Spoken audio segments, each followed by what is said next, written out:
दिभक्त्यादि गुणार्णव यतीन्द्र प्रणम वंदे रम्यजा मातरं मुनिं रम्यजा मातृ योगीन्द्र पादरेखामयं सदा तदा यत्तात्मसत्तादिं रामानुज मुनिं भजे। पितामहस्यापि पितामहाय प्राचेत सादेश फलप्रदाय श्रीभाष्यकारोत्तम देशिकाय श्रीशैलपूर्णाय नमो नमस्तात्। पूजन्तं राम रामेति मधुरं मधुराक्षरम् आरुह्य कविताशाखां वन्दे वाल्मीकि कोकिलं।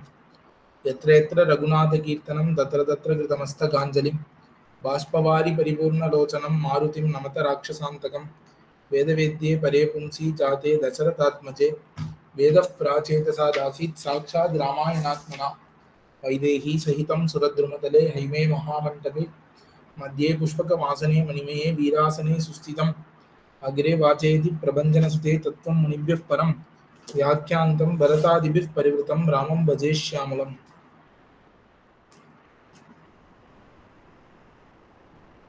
ஸ்ரீராமாயணத்திலே 113 சர்க்கங்கள் பார்த்திருக்கிறோம்.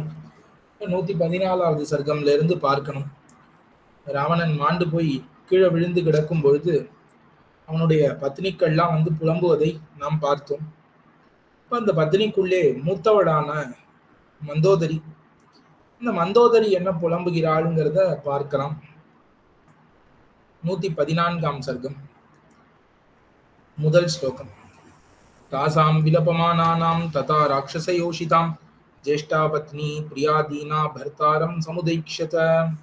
மீதி பத்னிகள்லாம் இப்படி புலம்பிக் கொண்டிருக்கும் பொழுது அவர்களுக்குள்ளே மூத்த பெண்டாட்டியான, அதுவும் அவனுக்கு ரொம்ப பிரியையான மந்தோதரியானவள் அவனை உத்து பார்க்கிறாள். ராவணனை தசக்ரீவம் ஹதங் திருஷ்ட்வா ராமேனாச்சிந்த்ய கர்மணா பதிம் மந்தோதரி தத்ர கிருபணா பரியதேவயத். இப்படி 10 தலையுடைய ராவணன் அவன் இப்படி மாண்டு கிடக்கிறான்ங்கிறத பார்க்கிறாள். அதே சமயம் அந்த பக்கம் விஜயஸ்ரீயோட நிற்கக்கூடிய ராமனையும் பார்க்கிறாள். என்ன பண்றதுன்னு தெரியாம பரிதவித்தாள். நனுநாம மகாபாக தவ வைஷ்ணவனானுஜ கிருத்தஸ்ய பிரமுகே ஸ்தாத்தும் த்ரஸ்யத்யபி புரந்தரஹ ரிஷயஸ்ச மஹீதேவா கந்தர்வாஸ்ச யசஸ்வினஹ.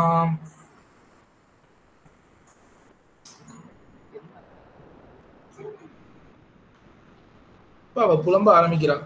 மகாபாக, ரொம்ப வீரம், மகா புண்ணியாத்மா நீனு, குபேரனுக்கே தம்பி. அப்படி இருக்கக்கூடிய நீ கோபம் கொண்டிருந்தாயாகில் முன்னாடி நிற்கிறதுக்கு இந்திரன் கூட பயப்படுவானே.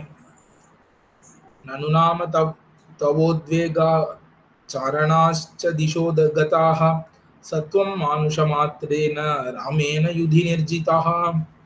இப்படி ஆகாயத்திலே சஞ்சரிக்கக்கூடிய சாரணருக்கு கூட உன்னிடத்துல பயத்தாலே ஓடி போயிட்டா 10 திக்குலும். அப்படி இருக்கக்கூடிய நீ, இவ்வளவு பெருமை வாய்ந்த ராவணன் ஒரு அற்ப மானிடன் சொல்லல, வெறும் மனுஷன், பெரிய தேவன்லாம் கிடையாது, வெறும் மனுஷனால கொல்லப்பட்டான்னு நினைக்கிறச்சே ஒரு மாதிரி இருக்கு. நவ்யபத்ரபசே ராஜன் கிமிதம் ராட்சசர்ஜப. ராவணா, உனக்கு வெக்கப்படணும். நீனு ஒரு மனுஷன் கையால நீ இறந்து போயிட்டியே, நீ வெக்கப்பட வேண்டும். ஏன் இன்னும் நீ வெக்கப்படல? கதம் திரைலோக்கியமாக்ரம்ய ஸ்ரீயா வீரியேன சான்விதம் அவிஷஹ்யம் ஜகானத்வாம் மானுஷோவன கோச்சரஹா. இப்போ உலகத்தையும் ஆக்கிரமித்து விளங்கக்கூடிய இந்த ராவணன் உலகுக்கும் தலைவனாக இருக்கிறான். அவனை ஒரு காட்டுல திரியக்கூடிய ஒரு மனுஷன் எப்படி கொண்டான்? இது நடக்குமா அப்படின்னு யோசிக்கிறாள் மந்தோதரி.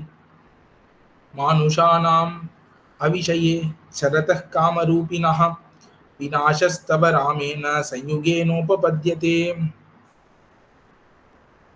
மனிதர்களால நெஞ்சால் கூட நினைத்து பார்க்க முடியாத ஒரு செயல். மனிதர்களால லங்கைக்குள்ள வருதுங்கிறதெல்லாம் உங்க நெஞ்சாலே நினைத்து பார்க்க முடியாதது. அப்படி இருக்கக்கூடிய செயலை ராமன் ஒரு மனிதன் புரிந்திருக்கிறான் அப்படிங்கிறது இது ஏதோ பொருந்தாது. இது ஏற்புடையதன்னு, இதை நான் ஒத்துக்கொள்ள மாட்டேன்னு மந்தோதரி கூறினாள். ந சைதத் கர்ம ராமஸ்ய ஸ்ரத்ததாமி சமூமுகே சர்வதஸ் சமுபேதஸ்ய தவதேனாபிமர்ஷனம். இது ராமன் இங்க சொல்றது இது ராமனுடைய செயல் இல்ல அப்படின்னா மந்தோதரி, ராமன் தானே கொண்டா, எல்லாரும் தான் கண்ணால பார்த்தாலே, இன்னும் இல்லன்னு சொல்றதுக்கு என்ன இருக்குன்னா, வெறும் மனிதனான ராமனால இப்படி பண்ண முடியாது.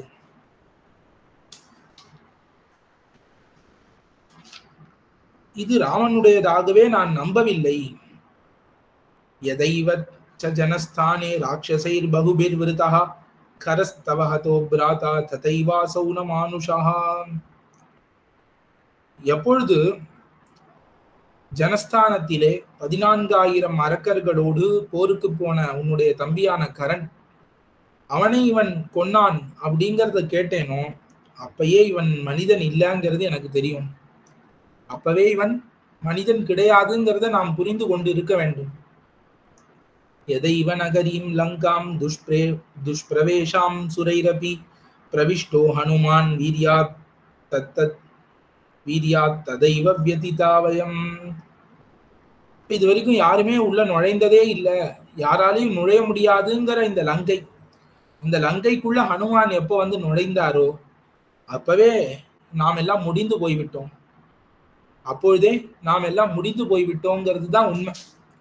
ஒரு பெரிய பானை இருக்கு, பானையில ஜலம் தேங்கி நிக்கணும்னா அதுல ஓட்டை இருக்கக்கூடாது. அது எவ்வளவு பெரிய ஓட்டைங்கிறது முக்கியம் இல்லை. சின்ன ஓட்டையா இருந்தா மெதுவா ஜலம் இறங்கிரும், எப்படியாவது ஒரு நாள் அது குடம் தீராம ஆகாது, ஜலம் தங்காது. பெரிய ஓட்டையா இருந்தா வேகமா இறங்கிடும். மாதிரி ஹனுமானவர் எப்ப இந்த லங்கைக்குள்ள நுழைஞ்சாரோ அப்பொழுதே நம்ம கொஞ்சம் கொஞ்சமா லங்கையின் பலம் குறைய ஆரம்பித்து விட்டது. அந்த ஒரு ஓட்டை பானையில் வைத்த ஜலம் போலே மெதுவா வழிந்து வழிந்து இந்த லங்கை வத்தி போய்விட்டது.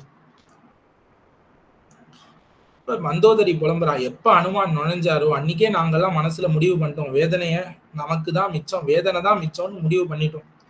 எதைவ வானரைர் கோரைர் பத்த சேதுர் மகார்ணவே ததைவ ஹிருதயே நாகம் சங்கே ராமம் அமானுஷம்.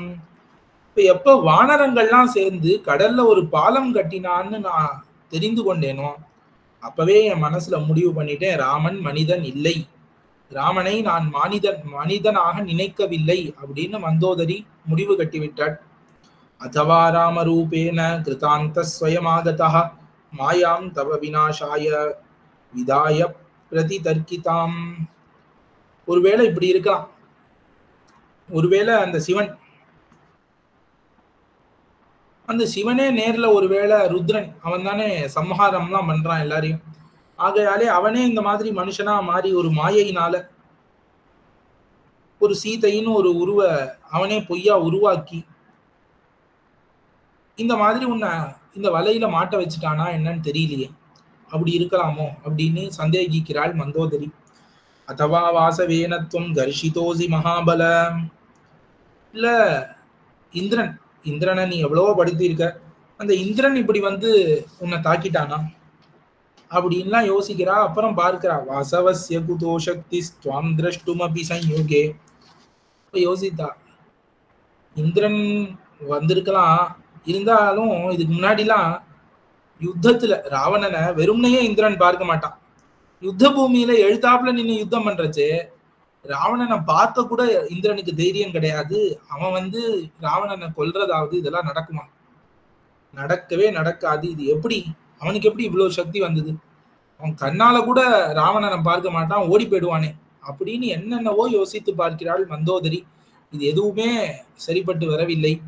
அப்புறம் ராமபிரானை சேவிக்கிறாள். ராமபிரான் கையும் வில்லுமாக விஜய ராகவனாக அங்க எழுந்தருளி இருக்கிறார். அப்பொழுது வால்மீகியானவர் இந்த அவதார காரியம் முடிந்தது. ராமன் மனிதனாக அவதரித்தார், மனிதனாகவே வாழ்ந்தார், மனிதனாகவே ராவணனையும் கொன்னு விட்டார். இந்த அவதார காரியம் முடிந்து விட்டது. இப்பொழுது இந்த அவதாரத்தின் பரத்துவத்தை, மேன்மையை நாம் வெளியிட வேண்டும்னு நினைக்கிறார்.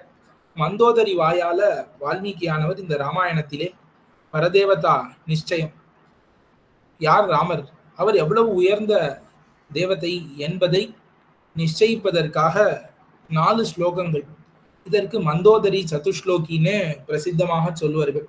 மந்தோதரி இந்த மாதிரி தர்க்கம்லாம் பண்ணி பார்த்துட்டு இவன் யாருன்னு தெரியலையேன்னு யோசித்து அவள் அறிந்து கொண்டு ராமன் இன்னான் என்று வெளியிட்ட 4 ஸ்லோகங்கள். இது மந்தோதரி சதுஷ்லோகின்னு ரொம்ப விசேஷமாக அனுசந்திக்கப்படக்கூடியது. ராமாயணத்துல ஒரு முக்கியமான பாகம். ஏன்னா ராமன் யாருங்கிறத இதை கொண்டுதான் நாம் தெரிந்து கொள்ள முடியும். ராமன் யாருங்கிறது மட்டும் இல்ல, அவன் எவ்வளவு உயர்ந்தவன் அப்படிங்கிறதையும் நாம் இது மூலமாக தெரிந்து கொள்ளலாம். இந்த மந்தோதரி சதுஷ்லோகிய சேர்த்து அனுபவிக்கும். வியக்தமேஷ மகாயோகி பரமாத்மா சனாதனஹ அநாதி மத்திய நிதனோ மகதः பரமோ மகான் தமசः பரமோ தாதா சங்கசக்கர கதாதரஹ ஸ்ரீவத்சவக்ஷா நித்யஸ்ரீ ரஜய்ய சாஸ்வதோ த்ருவஹ மானுஷம் வபுராஸ்தாய விஷ்ணு சத்ய பராக்கிரமஹ சர்வைர் பரிவிருத்தோ தேவைர் வானரத்வமுபாகதைஹி சர்வலோகேஸ்வரः சாக்ஷாத் லோகானாம் ஹிதகாம்யயா சராட்சச பரிவாரம் ஹதவாம் ஸ்துவாம் மகாத்யுதிஹி.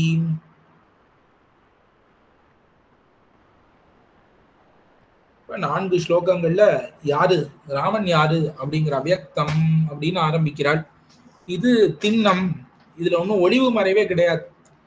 இதுக்கு முன்னாடிலாம் இவன் சிவனா இந்திரனான்னு கேட்ட இடத்துல எல்லாம் இருக்கலாமோன்னு ஒரு யூகம் அந்த இடத்துல அது தெரிகிறது. ஆனா எப்பொழுது ராமபிரானை சேவித்தாலோ அப்பவே அது தெளிந்து விடுகிறது. இது வியக்தம். வியக்தம்னா என்ன? வெளிப்பட்டது, உறுதி, திண்ணம்னு அர்த்தம். இது ரொம்ப திண்ணமானது, இதுல ஒன்றும் மறைக்கிறதுக்கே வேலை இல்லை. இது திண்ணம், இது உண்மை. வியக்தம் அப்படின்னா என்னது உறுதி, என்னது திண்ணம், என்னதை மறைக்க வேண்டாம் அப்படின்னா ஏஷ இதோ இந்த ராமன்னு பேரை வைத்து கொண்டு 14,000 அரக்கர்களை கொன்று, விராதனை கொன்று, மாரீச்சனை கொன்று, அதற்கப்புறம் கும்பகர்ணனை வீழ்த்தி, அதற்கு மேல ராவணனையும் இப்படி வீழ்த்தி நிற்கிறானே ஏஷகா. ஏஷகான்னா இவன் அர்த்தம். இதோ இங்க நிற்கிறாரே ராமபிரான், இவர் வியக்தம். இவரை பத்தி நான் தெரிந்து கொண்டேன். இனி ஒளிவு மறைவுக்கு வேலை இல்லை. ராவணன் இறந்து போய்விட்டான். வியக்தமேஷ மகாயோகி பரமாத்மா சனாதனஹா. இவன் யாருன்னா மகாயோகி. மகாயோகி பெரிய யோகத்தை உடையவன். யோகம்னா சிந்தான்னு அர்த்தம், சிந்தனை. என்ன சிந்தனையை உடையவன்னா லோக ரக்ஷண சிந்தை. எப்பொழுதும் எம்பெருமான் யோக நித்திரையில் துயில் கொண்டுள்ளான்ங்கிறது பிரசித்தம்.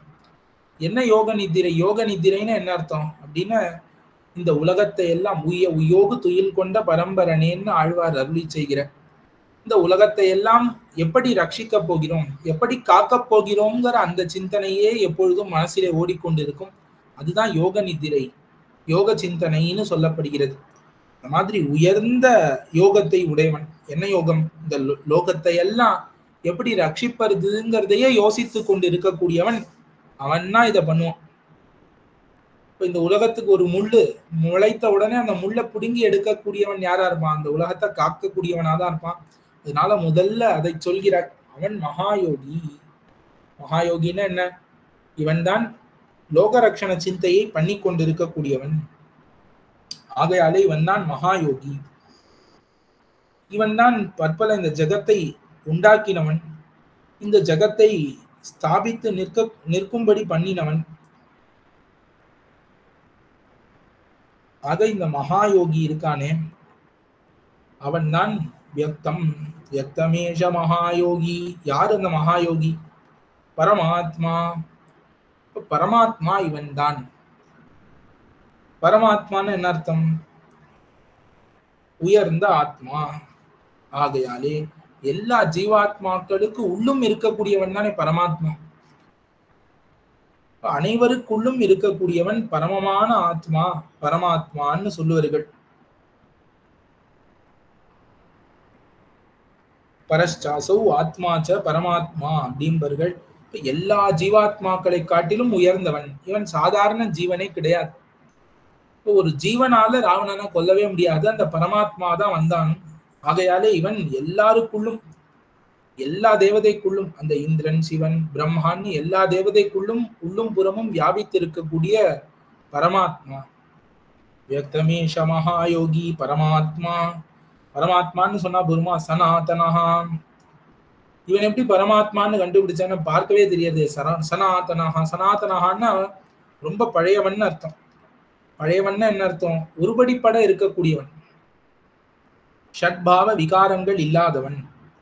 விஷ்ணு புராணத்திலே சொல்கிறது, அபக்ஷய விநாசாபியாம் பரிமானர்தி ஜன்மபிஹி வர்ஜித ஷக்யதே வக்தும் யஸ் சதாஸ்தீதி கேவலம்.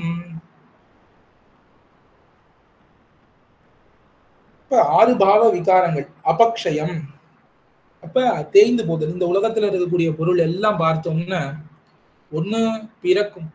முதல்ல பிறப்புங்கிறது நேரும். ஒரு குடத்துக்காக இருக்கலாம், மனிதனுக்காக, உடம்புக்காக இருக்கலாம், எது வேணா இருக்கலாம். அதுக்கப்புறம் அது வளரும், இருக்கும், தேயும், மாறுபாடடையும். இந்த மாதிரி பற்பல பரிணாமங்களை உடைத்தாக 6 பாவ விகாரங்கள்னு சொல்லுவார். எதுவுமே ஒண்ணு பிறக்கும், பிறந்த பொருள் அப்படியே கொஞ்சம் கொஞ்சமா வளரும், அப்புறம் அது ஒரே மாதிரி இருக்கும், அப்புறம் தேய ஆரம்பிக்கும், அப்புறம் இல்லாமல் போய்விடும். இந்த மாதிரி 6 பாவங்களிலே பரிணாமத்தை அடைந்து இல்லாமல் போய்விடும். மாதிரி மாறுபாடு பட்டுக்கொண்டே இருக்கிற பொருள் போன்று இல்லாதவன் அப்படின்னு என்ன அர்த்தம்? எப்பொழுதும் ஒருபடிப்பட இருக்கக்கூடியவன். சதைக்க ரூப ரூபாயன்னு எப்பொழுதும் ஒரு ரூபத்திலேயே இருக்கக்கூடியவன், எந்த சமயத்திலும் மாறுபாடு அடையாதவன்,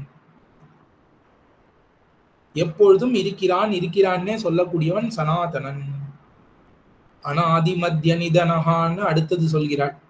ஆதின்னா பிறப்பு, நிதனம் அப்படின்னா இறப்பு, அழிவு. இந்த இரண்டுக்கும் நடுவிலே இருக்கக்கூடிய காலம் மத்தியம், நடுக்காலம். இப்ப பிறப்பு, இறப்பு, இது ரெண்டுத்துக்கும் இருக்கக்கூடிய நடு காலம். இது எதுவும் அற்றவன். அனாதி மத்திய நிதனஹா. இப்ப அவனுக்கு பிறத்தல் கிடையாது, வளர்தல் கிடையாது, அழிவு கிடையாது, ஒன்றும் கிடையாது. எப்பொழுதும் ஒரே போன்று ஒரே மாதிரி இருக்கக்கூடியவன். அனாதி மத்திய நிதனஹா.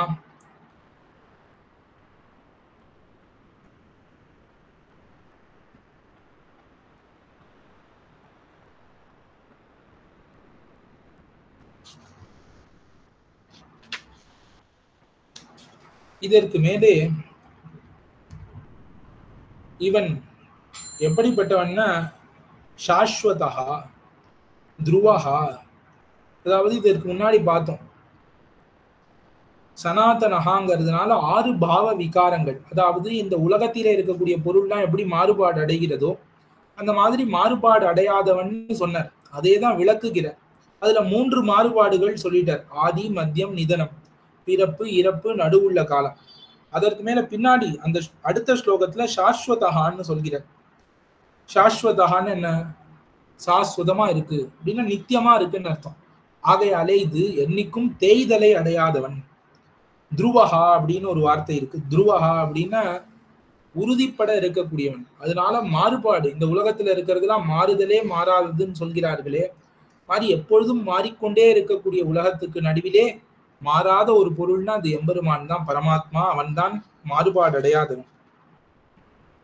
அனாதி மத்திய நிதனஹா.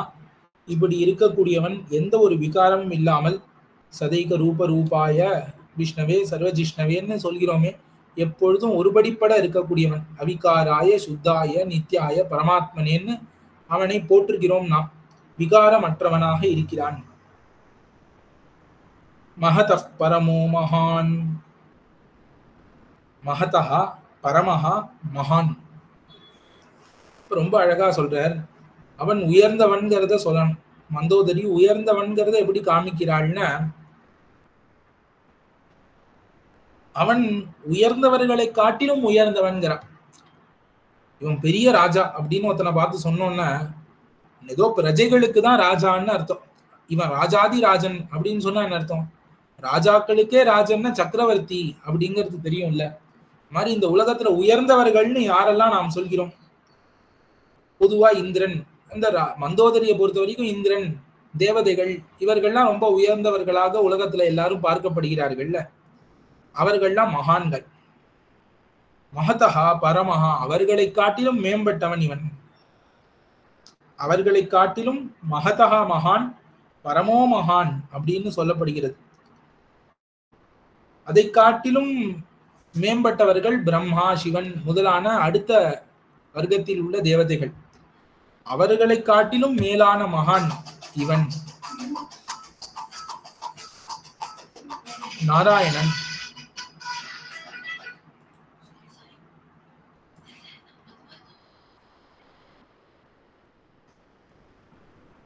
மகத பரமோ மகான், ஆகையாலே இவன் எல்லாரை காட்டிலும் உயர்ந்தவன் என்பதை, எல்லா தேவதைகளை காட்டிலும் உயர்ந்தவன், இவன் நான் பரதேவத்தை என்பதை காட்டி கொடுத்தாள் இந்த மகத பரமோ மகான் என்கிற அந்த பகுதியினால். அடுத்த ஸ்லோகத்திலே தமசப் பரமோ தாதா சங்க சக்கர கதாதரஹா, இவனுடைய இருப்பிடம் எதுன்னா உண்மையான இருப்பிடம் தமசஹா பரமஹா. தமசு அப்படின்னு இந்த பிரகிருதி மண்டலம், இந்த பூலோகம் இருக்கிறது, இந்த பிரகிருதி மண்டலம் தமசு அப்படிங்கிறதுனால சொல்லப்படுகிறது.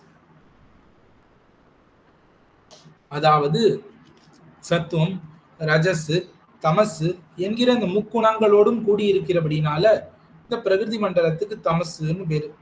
இந்த தமசை காட்டிலும் மேம்பட்டவன் மேம்பட்ட ஒரு இடம் உண்டு, வைகுண்டம், பரமபதம். அங்கு சத்துவகுணம் மட்டுமே இருக்கக்கூடிய இடம். அந்த இடத்தை வாசஸ்தானமாக உடையவன் தமசப் பரமோ தாதா. தாதான்னு யாரு? போஷகன், ரட்சிக்க கூடியவன். ரட்சிப்பதற்காக என்ன பண்றான்? சங்க சக்கர கதாதரஹா. இப்ப இதுவரைக்கும் எல்லாம் சாமான்யமா சொல்லி கொண்டு வந்தார். இது யாருக்கு வேணா பொருந்துங்கிற மாதிரி ஒரு சாமான்யமா மகாயோகி, பரமாத்மா, சனாதனன், அனாதி மத்திய நிதனன், மகதப் பரமோ மகான், தமசப் பரமோ தாதா அப்படின்லாம் சொல்லிட்டு வந்தா. இப்ப ரொம்ப ஸ்பஷ்டமா இவன் நாராயணனின் அவதாரம் என்பதை காட்டும் வகையில் சங்க சக்கர கதாதரஹா, ஒரு கையிலே சுதர்சன சக்கரத்தையும் மற்றொரு கையிலே பாஞ்சஜன்யத்தையும் சங்கையும் கதை கௌமோதகி என்கிற கதையும் கையிலே உடையவன். எதற்காக? ரட்சிப்பதற்காக. பாது பிரணத ரக்ஷாயாம் விளம்ப மசகன்னிவ சதா பஞ்சாயுதீம் பிப்ரத் சன் ஸ்ரீரங்க நாயகான்னு ஆச்சாரியர்கள் அனுபவிக்கிறார்கள். எந்த கோவிலுக்கு போனாலும் எம்பெருமான் பெருமாள் எப்பொழுதும் கையில ஆயுதங்களை பிடித்து கொண்டே சேவை சாதிக்கிறார். ஒரு பக்கம் சக்கரம், ஒரு பக்கம் சங்கம், மற்றொரு கையிலே கதை. இன்னும் ஒவ்வொரு எம்பெருமான்களும் சேவை சாதிக்கக்கூடியது எதற்காக? முக்கியமா ரங்கநாதன் பிரயோக சக்கரத்தோடையே எழுந்தருளி இருக்கிறார். எதற்காக இப்படி இருக்கிறார்னா, பாது பிரணத ரக்ஷாயாம், அடியவர்களை எல்லாம் காக்க வேண்டும், தன்னை அடைந்தவர்கள். இப்ப முதல்ல கஜேந்திர ஆழ்வான் கத்தினதுக்கு ஓடி போனார். அந்த மாதிரி யார் கத்தினாலும் உடனே ஓடி போகணுங்கிறதுனால தயாரா இருக்கான். விளம்ப மசஹன்னிவ, அதிலே தாமதம் ஆக்கக்கூடாது. ஒருத்தர் என்னை ரட்சிக்க வேண்டும்னு கேட்ட உடனே நாம் உடனே ஆயுதத்தை எதிரி மேல ஏவணும். அந்த சமயத்துல ஆயுதத்தை கையில் கீழே வைத்து விட்டால் கிழேந்து எடுக்கிற அந்த தாமதம் ஆயிடுமே. நம் அடியவர்களை ரட்சிப்பதற்கு அந்த தாமதம் கூட ஆகக்கூடாது. அவ்வளோண்டு தாமதம் எவ்வளவு நேரம் ஆயிட போகுது? சங்கா ஒரு சுதர்சனரை கீழே வைத்திருந்து கீழேந்து எடுத்துட்டா எவ்வளவு நேரம் ஆயிட போகுது? இருந்தாலும் அந்த நேரம் கூட ஆயிடக்கூடாது. அவன் ரட்சின்னு என்னை பிரார்த்தித்த உடனே, என்னை நீ பாகி, என்னை காக்க வேண்டும்னு ஒரு அடியவன் பிரார்த்தித்தானாகில் உடனே நாம் செய்ய வேண்டும், தாமதப்படுத்த கூடாதுன்னு தான் எப்பொழுதும் கையிலே ஆயுதங்களை ஏந்தி கொண்டே நிற்கிறான். யாராவது ரட்சின்னு கேட்பாளா? நம்ம அவர்களை காக்க மாட்டோமான்னு. ஆகையாலே சங்க சக்கர கதாதரா, இந்த சமயத்திலே இந்த திவ்யாயுதங்கள் எல்லாம் சேர்ந்து ராமனுக்கு வில்லாக வந்திருக்கிறது. இன்னும் ரொம்ப ஸ்பஷ்டமா சொல்றார், ஸ்ரீவத்சவக்ஷா. இப்ப திருமார்பிலே ஸ்ரீவத்சம், ஸ்ரீவத்சம்ங்கிறது ஒரு மறு. பெரிய பிராட்டியார் எப்பொழுதும் எழுந்தருளி இருக்கக்கூடிய ஸ்தானம் அது. ஆகையாலே திருவை மார்பிலே உடையவன், ஸ்ரீயப்பதீவன். நித்ய ஸ்ரீஹி அஜய்ய சாஸ்வதோ த்ருவஹா ஸ்ரீவத்சவக்ஷா. நித்ய ஸ்ரீர்னு சொல்றார். நித்தியமாக ஸ்ரீயை உடையவன் இவன், நித்யஸ்ரீ. இப்ப யாருக்கும் நித்யஸ்ரீயா இருக்க முடியாது. ஸ்ரீங்கிறது யாரை குறிக்கும்? மகாலட்சுமியை குறிக்கும். அந்த நித்தியமாக மகாலட்சுமி எங்க இருக்கிறாளோ அவன் தானே நித்யஸ்ரீயா இருப்பான். இந்த நித்யஸ்ரீயா யார் இருப்பா? அந்த ஸ்ரீவன் நாராயணனை தவிர வேற யாராலையும் இருக்க முடியாது. நித்யஸ்ரீ. அதனால அவனிடம்தான் எப்பொழுதும் விஜயஸ்ரீ, வீரஸ்ரீ எல்லாரும் எப்பயுமே இருக்கக்கூடிய ஒரு இடம். அதற்கு மேல அஜய்யா, இவ்வளவு இருந்தும் இந்த ஒரு வார்த்தையை சொல்ல வேண்டுமா? அஜய்யா அப்படிங்கிறது அப்படின்னு மண்டோதரி சொல்கிறாள். இந்த சம்ஸ்கிருதத்துல அஜய்யா அப்படிங்கிற அந்த வார்த்தையில ஒரு நல்ல ஒரு சுவாரஸ்யம் உண்டு. பொதுவா வெல்ல முடியாதவன் அப்படின்னு தமிழ்ல சொன்னா இவனை யாரும் வென்றது கிடையாதுன்னு சொல்லலாம்ல. இதுவரைக்கும் யாரும் இவனை வென்றது கிடையாது அப்படின்னு சொல்றதுக்கும் இவனை யாரும் வெல்ல முடியாதுன்னு சொல்றதுக்கும் வித்தியாசம் உண்டா? உண்டு இல்ல. இதுவரைக்கும் இவனை யாரும் ஜெயிச்சது கிடையாதுன்னு சொன்னா அப்ப என்ன ஆகும்? இனிமே யாராவது ஜெயிக்கலாம்னு தோணும். ஆனா இவனை யாருமே ஜெயிக்க முடியாது அப்படின்னு சொல்றச்சே எப்பொழுதுமே இவனுக்கு தோல்வி கிடையாதுன்னு தெரியும். ஆக அஜய்யா அப்படின்னா இவனை ஜெயிக்க யாராலும் முடியாது, சக்தியே கிடையாது யாருக்கும் இவனை ஜெயிப்பதற்கு. அப்படி அஜய்யனாக இருக்கக்கூடியவன். இங்க 2 இஜ்ஜு வரும். அஜய்யா அப்படின்னு இந்த வார்த்தை அஜய்யா. சாஸ்வதோ துருவஹா அதுதான் பார்த்தோம். என்றும் ஒருபடிப்பட இருக்கக்கூடியவன். இப்படிப்பட்ட இந்த 2 ஸ்லோகத்தினால சொல்லிட்டா. இதுதான் வியக்தம். ஏஷஹா இந்த ராமனானவன் இவன் மகாயோகி, லோகத்தை எல்லாம் ரட்சிப்பதிலே ஆசையுடையவன், சிந்தனை உடையவன்.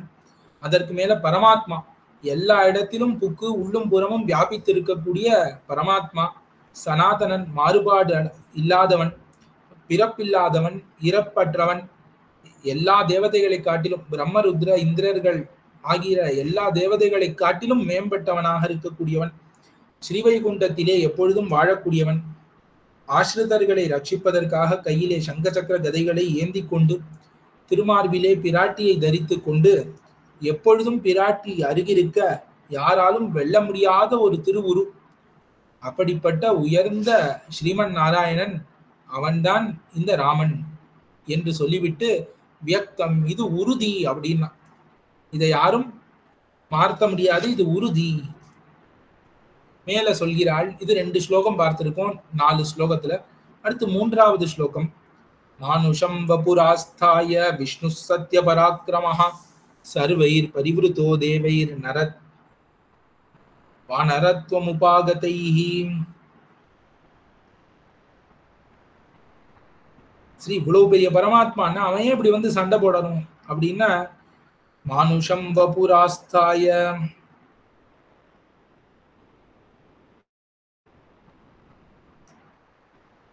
இந்த விஷ்ணு இருக்கானே சர்வேஸ்வரன், எல்லாருக்கும் ஈஸ்வரன், எல்லா உலகத்தையும் ரட்சிக்க கூடியவன். அவன் மனிதனாக உருக்கொள்கிறான்.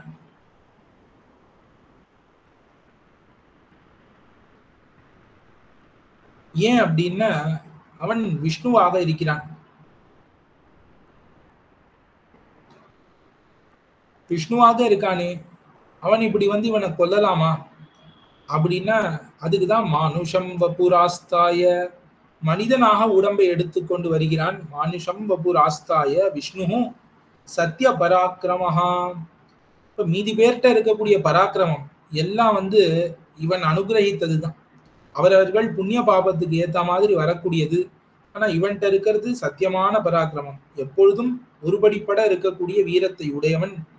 சர்வைர் பரிவிருத்தோ தேவைஹி வானரத்வமுபாகதைஹி. இப்ப தேவர்கள் எல்லாரும், இந்திரன் முதலான தேவர்கள் எல்லாரும் என்ன பண்ணிட்டா, வானரர்களாக வந்து விட்டார்கள். எல்லாரோடும் கூட வந்தான். இப்ப வானரங்களாக வானர உருவை அடைந்த தேவர்கள் யாவராலும் சூழப்பட்ட அவன் இங்கு வருகிறான்.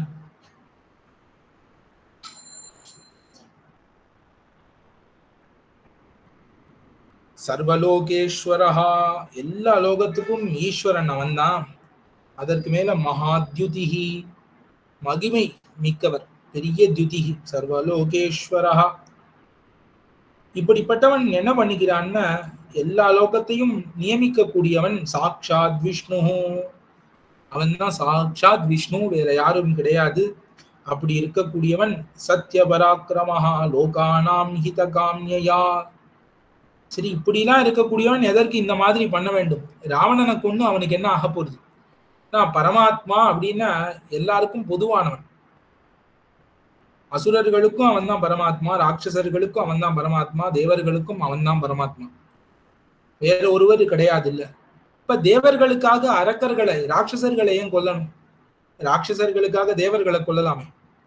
எல்லாருக்கும் அவன் பொதுவாக இருக்கும் பொழுது ராட்சசர்களை மட்டும் எதற்கு அழிக்க வேண்டும் அப்படிங்கிற கேள்வி வருது. அதற்கு சொல்கிறாள், லோகானாம் ஹித காம்யா. இப்ப உலகங்களுக்கு நன்மை புரிய வேண்டும்னு நினைத்தான். இப்ப யாரெல்லாம் அந்த நன்மை புரிவதற்கு தடங்களாக இருக்கிறார்களோ அவர்களை அழித்தானே தவிர, எனக்கு ராவணன் இவன் ராட்சசன் அதனாலே இவன் அழிக்கணும்னு கிடையாது. விபீஷணன் தாம் பக்கத்துல தம்பியாக வைத்துக் கொண்டிருக்கக்கூடியவன், நாளை இவன் இவன் பிறந்த பொழுதே ராட்சசனாக பிறந்தான், இவனை நான் அழிக்க வேண்டும். இவன் பிறந்த பொழுதே தேவனாக பிறந்தான், இவனை நான் அழிக்க கூடாது என்றெல்லாம் அவனுக்கு கிடையாது. லோகத்துக்கு இதம் செய்ய வேண்டும். அதற்காக மானுஷம் ரூபமாஸ்தாய மானிட உரு கொண்டான். வானரர்களாக மீதி தேவர்களை சேர்த்து கொண்டான். எல்லாரோடும் சூழப்பெற்றவனாக ஹதவான் ஸ்வாம், ஏ ராவணா இங்க பாரு. இறந்த பிறகு ராவணனுக்கு உபதேசம் பண்றான். உயிரோட இருக்கிறச்சே இதை சொல்லியிருந்தான்னா அவன் கேட்டிருக்க மாட்டான். ஆகையால இறந்த பிறகுதான் இப்பயாவது கேட்கிறானே. இப்ப பிணமாக கிடக்கும் பொழுதாவது நான் கேட்க மாட்டேன்னு பகவானை பத்தி சொல்றச்சே, நான் கேட்க மாட்டேன்னு சொல்லாம கேட்கிறானேன்னு பாரு ராவணா, அவன் தான் உன்னை கொண்டு இருக்கான், அவன்தான் உன்னை கொன்று விட்டான் என்று இந்த 4 ஸ்லோகங்களினாலே இவன் பரம்பொருள், இவன் சாதாரண மனிதன் இல்ல, பரமாத்மா ஸ்ரீமன் நாராயணன் வைகுண்டத்திலிருந்து இறங்கி வந்து உன்னை அழித்து விட்டான் என்பதை காட்டினாள் மந்தோதரி. மந்தோதரி வாயிலாக ராமாயணத்திலே பரத்துவம், எம்பெருமான் ஸ்ரீராமனின் பரத்துவம் காட்டப்பட்டது. அடுத்த ஸ்லோகம், இந்திரியாணி புராஜித்வா ஜிதம் திரிபுவனம் த்வயா ஸ்மரத்பிரிவத்தைத்வைரம் இந்திரியைரேவ நிர்ஜிதா. ரொம்ப அழகான வார்த்தை, நம்ம எல்லாருக்கும் பொருந்தக்கூடியது இது. சாமான்யமான லோக தர்மம், அதுக்கு ஒத்து வரக்கூடியது. முன்னாடி ராவணன் என்ன பண்ணா, தன்னுடைய எல்லா ஐம்புலன்களையும் அடக்கி வைத்திருந்தான், இந்திரியங்கள். அவ்வளவு தபசு பண்றது அவ்வளவு சுலபம் இல்லையே. பிரம்மாவை நோக்கி தபசு பண்றான்னா ஐம்புலன்களையும் அடக்கி தானே தபஸ் பண்ண முடியும். அப்படி இந்திரியானி புராஜித்வா, நீ உன்னுடைய 5 புலன்களையும் ஜெயித்தாய். ஜெயித்து நீ என்ன பண்ண, நல்லா தபசு பண்ண. தபசுனால 3 உலகத்தையும் நீ ஜெயிச்சுட்ட. அந்த இந்திரியங்கள் என்ன பண்ணிட்டு தெரியுமா, இவன் என்ன ஜெயிச்சுட்டானே அப்படின்னு அது பகை தீர்ப்பதற்காக இப்ப இன்னும் அந்த இந்திரியங்களே பகை தீர்த்துடுச்சு. எப்படின்னா, இந்திரியங்கள்னாலதானே ஆசை வருகிறது. ஒரு பெண் மேலே ஆசைப்பட்டாய், அதுவும் அதீவ ஆசைப்பட்டாய்.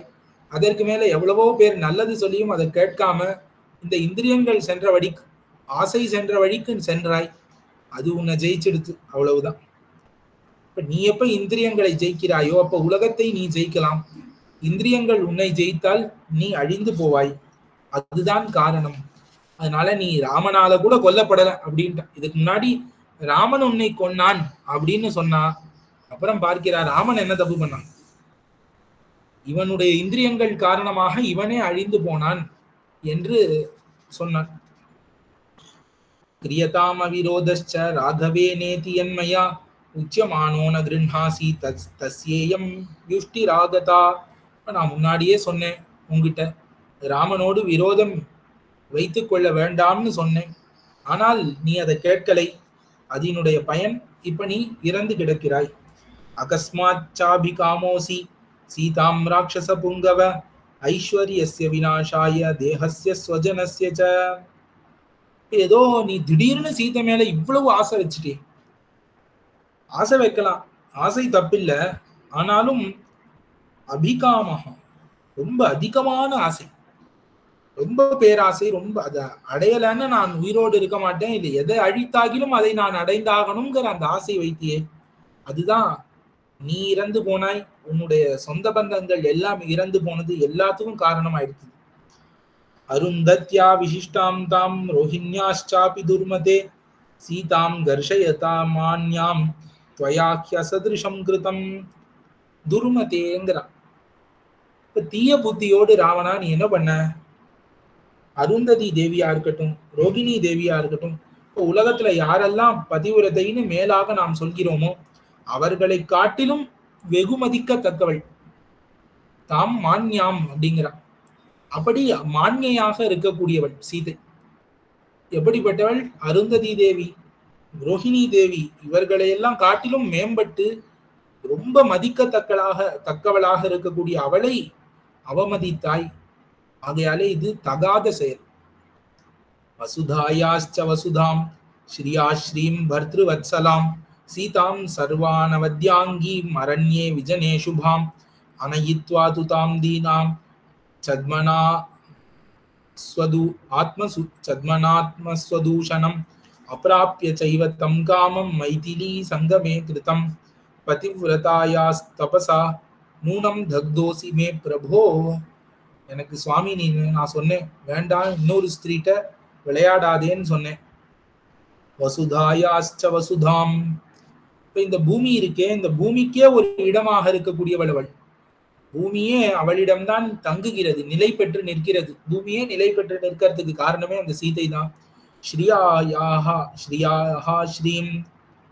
அதற்கு மேலே ஸ்ரீ லக்ஷ்மிக்கே லக்ஷ்மியாக இருக்கக்கூடியவள், கணவரிடம் அன்பு மிக்கவள், ஒரு அங்கத்திலும் ஒரு குறைவும் இல்லாமல் அழகாக இருக்கக்கூடியவள். அவளை நீ யாரும் இல்லாத பொழுது தனிமையிலே ஒரு பொய்யூறு கொண்டு கபடமாக கொண்டு வந்து அந்த இஷ்டத்தை நீ அடையாமலே, அந்த சீதையையும் நீ அடையல. உனக்கு கடைசியில சீதை கிடைச்சி உயிர் போனா கூட பரவாயில்ல, உனக்கு சீதையும் கிடைக்கல உயிரும் பெடுத்து, அப்படி ஒரு நிலைமை உனக்கு வந்தது. அப்ப பதிவிரதாயாஸ் தபசா நூனம் தக்தோசிமே பிரபோ. அந்த பதிவிரதையான சீதை, அவளுடைய தபசு உன்னை, அவளுடைய தேஜஸ், அவளுடைய அந்த பாதிவிரத்தியம் அது உன்னை எரித்து விட்டது. ததைவ என்ன தக்தஸ்துவம் கர்ஷயஸ்தனு மத்யமாம் தேவோ பிப்யதி தே சர்வே சேந்திராசாக்னி புரோகமாஹாம்.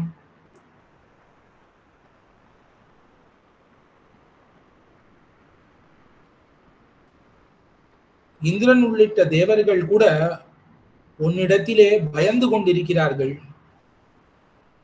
நீ மட்டும் அந்த மாதிரி பயப்படக்கூடிய ஆளா இல்லைன்னா அந்த சீதை மேல நீ கை வச்ச அன்னைக்கே நீ எரிஞ்சு போயிருப்ப. ஏதோ உனக்கு இருந்த ஒரு கொஞ்சம் புண்ணியம் பாக்கியம், இந்திரனையே பயமுடுத்தி வைத்திருந்தாய், அதனால ஒரு 10 மாசம் உனக்கு தாமதம் ஆயிடுத்து.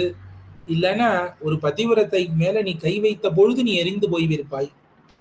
அவசியமேவ லபதே பலம் பாபஸ்ய கர்மணஹ கோரம் பரியாகதே காலே கர்த்தா நாஸ்தியத்ர சம்சயஹ.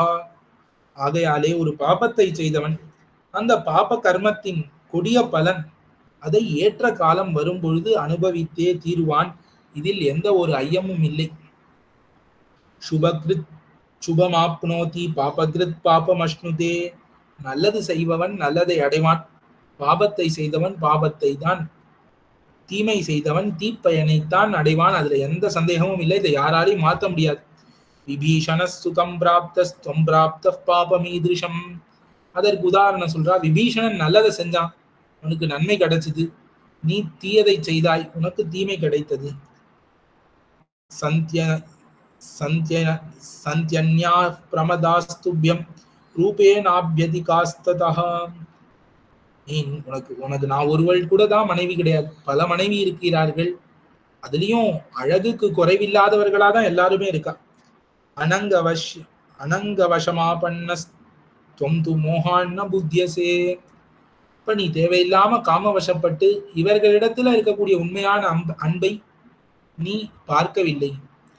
இப்ப வேற ஏதோ ஒரு இடத்துல ஒரு பொருள் மேல ஆசைப்பட்டு கையில இருக்கிற பொருள் மேல இருக்கக்கூடிய அந்த பாசத்தை நீ விட்டாய். அது உனக்கு இந்த காரணம். ந குலேன ந ரூபேன ந தாக்ஷிண்யேன மைதிலி மயாதிகாவா துல்யாவா தொம் து மோகான்ன புத்தியசே.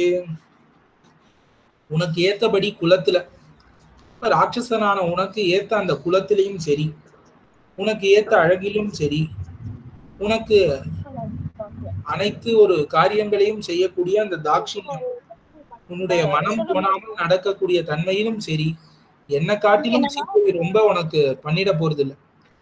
இருந்தாலும் அதை தெரிந்து கொண்டவில்லை. சர்வதா சர்வபூதானாம் நாஸ்தி மிருத்யுர் அலக்ஷணஹ தவதா வதயம் மிருத்யுர் மைதிலீகிருத லக்ஷணஹ. இப்ப மரணமானது எல்லா பிராணிக்கும் ஏதாவது ஒரு காரணத்தை பற்றி தான் வருகிறது. உனக்கு சீதையை வைத்து வந்திருக்கிறது. சீதா நிமித்தஜோ மிருத்யுசு त्वया दूराद् अपाहृतः மைதிலி சக ராமேன விஷோகா விஹரிஷ்யதி. இப்ப மைதிலி இனிமே ராமனோடு சந்தோஷமா இருப்பாள். உனக்கு மரணம் வந்தது. அல்ப புண்ணியாத்வஹம் கோரே பதிதா சோக சாகரே. இப்ப கடைசியில இருக்கிறதுலே புண்ணியம் கம்மியா பண்ணவ யாருன்னா நான் தான் போல இருக்குங்கிறா மந்தோதரி. நான் தான் இப்படி சோகக்கடலிலே மூழ்க போகிறேன். கைலாசே மந்தரே மேரௌ ததா சைத்ர ரதே வனே தேவோத்யானேஷு சர்வேஷு விஹ்ருத்ய சகிதா த்வயா விமானேனானுரூபேண யாயாம் அதுல்யாஸ்ரியா பஷ்யந்தி விவிதான் தேசான் ஸ்தான் சித்ரஸ்திரகம்பரா பிரம்ஷிதா காமபோகேப்யஹ சாஸ்மி வீரவதாத்தவ. நான் எப்படிப்பட்டவ தெரியுமா வீரனே ராவணா? உன்னோட நான் கைலாசத்துல விளையாடி இருக்கேன், மந்தரகிரியில விளையாடி இருக்கேன், மகாமேருல போய் விளையாடி இருக்கேன், சைத்திர ரதம்னு அந்த குபேரனின் தோட்டத்துல விளையாடி இருக்கோம், தேவர்களின் உத்தியானத்துல எல்லாம் புகுந்து நாம் விளையாடி இருக்கோம், விமானத்துல நாம் அழகாக சென்று இருக்கிறோம். அதற்கு மேலே உன்னோடு பற்பல இடங்களை பற்பல தேசங்களை நான் உன் கூடவே இருந்து பார்த்திருக்கிறேன். இவ்வளவும் உன்னோட அனுபவிச்சுட்டு இன்னைக்கு நான் உன்னுடைய மரணத்தினாலே எல்லா இன்பத்திலிருந்தும் விடுபட்டவளாக ஆகிறேன். சைவான்யேவாஸ்மி சம்ருத்தா திக்ராஞாம் சஞ்சலாஸ்ரியா. இப்ப அந்த நான் தான் இப்ப எப்படி இருக்கேன்? ஒண்ணுமே இல்லாதவளா இருக்கேன், யாருமே இல்லை. எனக்கு யார் இருக்கா? இப்ப இந்த உலகத்துக்கே அரசியாக இருந்த நான் தான் இன்னைக்கு ஒண்ணும் இல்லாதவளாக ஆகியிருக்கிறேன். ஆகையாலே செல்வங்கள் நிலையற்றது, செல்வமானது சஞ்சலம். ஹா ராஜன் சுகுமாரம் தே சுப்ரு சுமுன்னசம் காந்தி ஸ்ரீ துதிபிஸ்துல்யம் இந்து பத்ம திவாகரைஹி கிரீடகூட்டோஜ்வலிதம் தாம்ராஸ்யம் தீப்த குண்டலம் மதவ்யாகுலலோலாக்ஷம் பூத்வா யத்பான பூமிஷு விவிதஸ்ரக்தரம் சாரு வல்குஸ்மிதகதம் சுபம் ததேவாத்யத வேதம் ஹி வக்த்ரம் ந பிராஜதே பிரபோ ராமசாயக நிர்பின்னம் சிக்தம் ருதிர விஸ்ரவைஹி விஷீர்ண மேதோமஸ்திஷ்கம் ருக்ஷம் ஸ்யந்தன ரேணுபிஹி. ராவணா, உன் முகம் எப்படி இருக்கும்? ரொம்ப அழகாக அழகிய புருவங்களோடு நல்ல தசை பற்றோடு உன்னுடைய மூக்கு உயர்ந்து அந்த காந்தியினாலே அழகுனாலே ஒரு சந்திரன் தாமரைன்னு சொல்லலாம்படிக்கு ஒரு சூரியன்னு சொல்லலாம்படிக்கு அதை ஒத்து பெரிய பெரிய கிரீடங்களை எல்லாம் தலையில வைத்து கொண்டு ஜொலிக்கக்கூடிய குண்டலங்களை எல்லாம் காதிலே போட்டுக்கொண்டு வானபூமி அதாவது அந்த சுறாபானம் பண்ணக்கூடிய இடங்களிலே நிறைய பானத்தை பண்ணி கலங்கி கண்ணை அழகிய கண்ணை உடையதாக பல புஷ்ப மாலைகளை தரித்து கொண்டு அப்படி மங்களமா இருக்கக்கூடிய உன்னுடைய முகம் எப்படி இருக்கு? ராமன் பானங்கள்னால அடிக்கப்பட்டு ரத்தம் பெருகி போய் அதுல இருந்து சதைகள்லாம் குறைந்து போய் கொழுப்பு எல்லாம் சிதறி போய் இந்த புழுதிகள்னாலே மூடப்பட்டு ரொம்ப பயங்கரமா, பார்க்கவே பயங்கரமா அழகே இல்லாம இப்படி ஆயிடுதே. அப்படி பார்த்த முகமா இப்படி பார்க்கணும் நான். ஆ பஷ்சிமாமே சம்பிராப்தா தச வைதவ்யகாரிணி யாமயா சீன்ன சம்புத்தா கதாச்சிதபி மந்தயா. யோ, எனக்கு இந்த வைதவ்யம் விதவா கோலமா வரணும். இந்த விதவா கோலம் வர வேண்டாமே. நான் இப்படி எனக்கு ஒண்ணு வரும்னு நினைத்தே பார்க்கல. 10 மாசம் முன்னாடி வரைக்கும் ஒன்னும் தெரியாது. ஏன்னா ராவணன் தான் சர்வலோக நாயகன், அவன் அழிக்கக்கூடியவன் யாரும் இல்லைன்னு நினைத்து கொண்டிருந்தேன். நான் இந்த உலகத்துல விதவையா ஆகவே மாட்டேன், எனக்கு விதவை கோலமே வராதுன்னு நினைத்து இருந்தேன். ஒரு 10 மாசத்துல எனக்கு இப்படி வந்துருத்தேன். பிதா தானவராஜோ மே பர்த்தா மே ராட்சசேஸ்வரா புத்ரோ மே சக்ர நிர்ஜேதா ஐத்யேவம் கர்விதா பிருஷம். என்னுடைய அப்பா யாரு? அசுரர்களுக்கெல்லாம் வேந்தர் என்னுடைய அப்பா. என்னுடைய கணவன் யாருன்னா ராட்சசர்களுக்கெல்லாம் தலைவன் ராவணன். என்னுடைய பிள்ளை யாருன்னா இந்திரனையே ஜெயிச்ச இந்திரஜித்து. இப்படி நான் கர்வித்து கொண்டிருந்தேன். என்னை யார் அழிக்க முடியும், என்னை யார் தொட முடியும்னு நான் நினைத்து கொண்டிருந்தேன். கர்வத்தோடு நான் இருந்தேன். திருப்தாரி மர்தன சூராக பிரக்யாத பல பௌருஷாக அகுதச்சித் பயா நாதா மமேத்யாசீன் மதிர் திருடா. இதற்கு முன்னாடிலாம் நான் எப்படி நினைத்து கொண்டிருந்தேன்னா, யாராலையும் என்னை அழிக்கவே முடியாது. அகுதச்சித் பயாஹா, எந்த இடத்துல இருந்து பயமே கிடையாது ராவணனுக்கு. அப்படி இருக்கக்கூடிய ரட்சகர்கள், பயமற்றவர்களான ராவணன் போன்ற ரட்சகர்கள் எனக்கு இருக்கா? அவர்கள் என்னை ரட்சிக்கும் பொழுது எனக்கு என்ன பயம் அப்படின்னு உறுதியா நம்பிட்டு இருந்தேன். நான் ரொம்ப உறுதியா நம்பிட்டு இருந்தேன். தேஷாம் ஏவம் பிரபாவானாம் யுஷ்மாகம் ராட்சசர்ஷப கதம் பயம் அசம்புத்தம் மானுஷாதிதமாகதம். அப்படிப்பட்ட பெருமையுடைய நீங்கள் ஒரு மனிதன் கையாலே இப்படி இறந்திருப்பதுங்கிறது எப்படி பயம்னு ஒன்று வரும்னே நினைத்து பார்க்கவே இல்லை. அவர்களுக்கு இப்படி ஒரு பயம் வந்ததுன்னு அதை எப்படித்தான் நான் ஜீர்ணித்துக் கொள்ள முடியும் அப்படின்னு புலம்புகிறாள். இன்னும் நிறைய இந்த சர்க்கம் பெரிதாக போகிறது. 114ஆம் சர்க்கம் ஒரு 47 ஸ்லோகம் பார்த்திருக்கும். இதோட இன்று இருக்கட்டும். மேல அடுத்த காலக்ஷேபத்திலே தொடர்ந்து அனுபவிப்போம். ஆழ்வார் திருவடியிலே சரணம், எம்பெருமானார் திருவடியிலே சரணம், ஜீயர் திருவடியிலே சரணம். धन्योस्मि स्वामी श्रीमती रामानंद